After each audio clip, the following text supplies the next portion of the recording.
I love this story today. This one's called Burn the Ships. It's the same plague, the darkness plague, which is, I believe, the ninth plague, but I wanted to cover something I didn't have a chance to cover yesterday.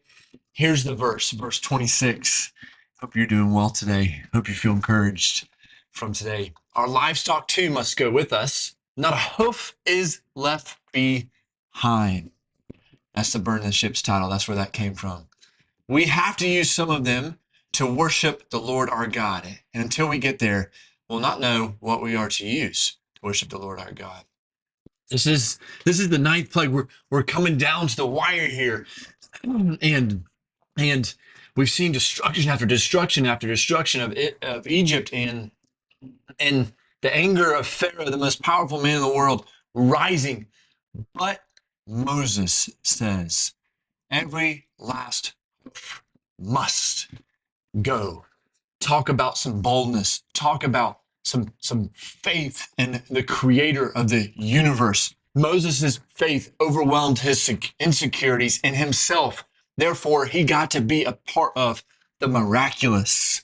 And guess what? You and I are invited into that same miraculous story where you and me can sit in front of Putin or anybody in this world and say, God is bigger. And why can we say that? Because we know God intimately. Moses knew God intimately and walked one-on-one with him. And why did every last hoof need to go? Because the purpose of the animals was attached to the obedience to God, was attached to worshiping God. So Moses said, there's no shortcuts to this obedience. Everything must go. I'm reminded of the CEO of Scarlet Hope. I recently got a chance to sit down with her and her assistant and one of my teammates for lunch.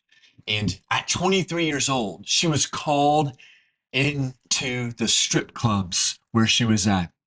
She's like, what, really? She prayed about it for a year and finally walked into the strip clubs and has been preaching the gospel to these girls, freeing girls from from the slavery of stripping, from this slavery of identity loss.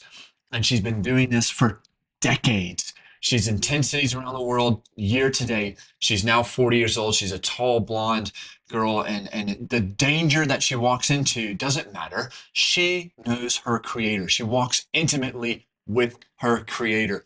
So all around the world, women have been freed because of her radical obedience. All around the world, the identity of women has changed because of her radical obedience. There's no need to fear when you radically obey God and when you serve a God that's as big as our God that we serve.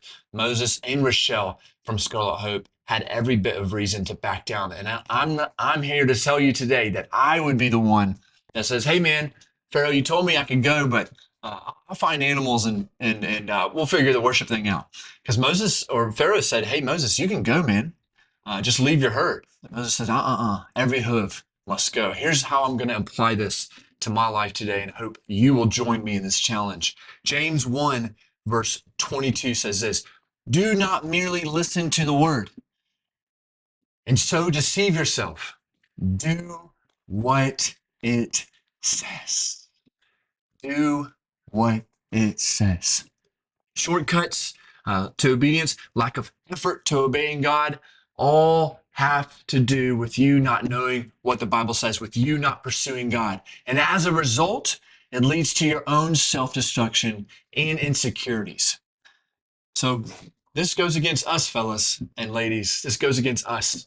And and God has given us every bit of leeway to obey freely with him.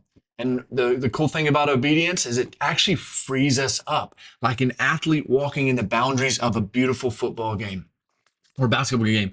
Name the sport.